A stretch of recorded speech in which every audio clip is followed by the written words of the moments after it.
Consider Karabakh, for example, after the referendum on self-determination, whereby 98% of the participants, registered voters, let's put it that way, voted for independence. After that followed about 5 presidential elections, now 6 parliamentary elections, and as many elections to local self-government bodies. In fact, Karabakh was the first country in the Caucasus, if I'm not mistaken, to elect a mayor in Stepanakert. So these people have shown that whichever decision they take, it has to be taken by popular vote. And this is the way things have been done in this country. Unlike Azerbaijan, whereby there is a clan, and whatever the dictator says, the rest follow. Whereby here you can have,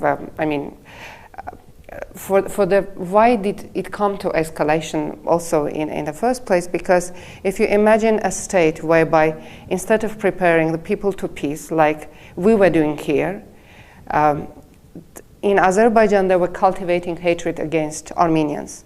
And this came to the highest of points whereby on the very highest level, the president of the country addresses the international public that have gathered in Baku for a summit and says, it's not only Karabakh Armenians that are our state enemies, it is the Armenians of the world that are our enemies. The term Armenian is already an enemy in that country. And they do it starting from the kindergarten, basically by poisoning the little children, whereby you make your own people like zombies. In Karabakh, the opposite has happened. I think we were really hoping for, self-determination, rights, and we saw these rights for others as well. And it went to the extent until now, if you read the MOD press releases, it never says an enemy has attacked, an enemy has done this. It always says the adversary, the opponent, the rival. It is just one word used, hakarakort, translated differently, but it never actually says enemy.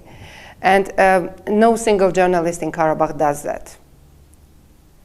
So in that sense, I think we have really moved back. We didn't do it to show to the world that, see how democratic we are. We have done it for ourselves, first of all for our people, so that when you have a line of contact and when you are in a position of no war, no peace, because we always have to realize that we signed a ceasefire, but we did not really sign an agreement on ending the war.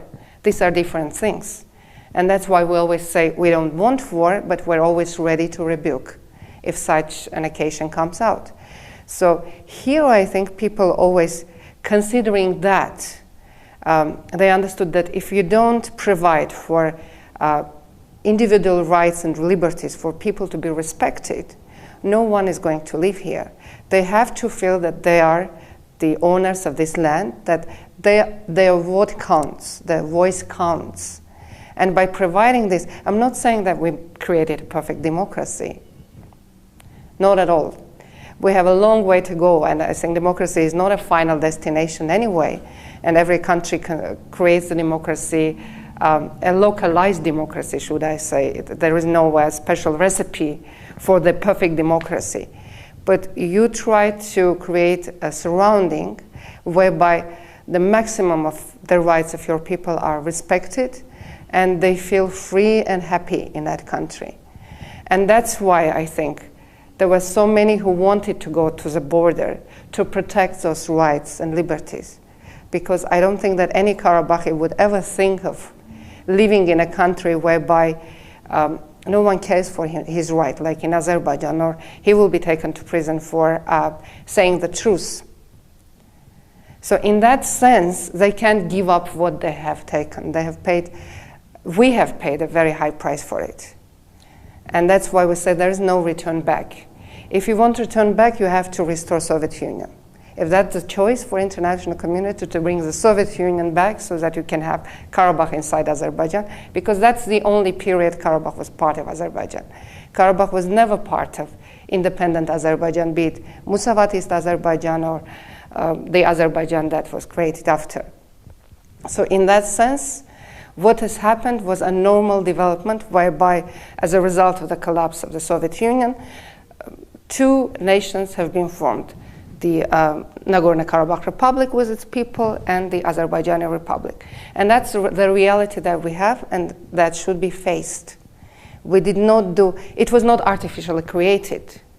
People went to do that because they were forced. They felt that their rights have been discriminated.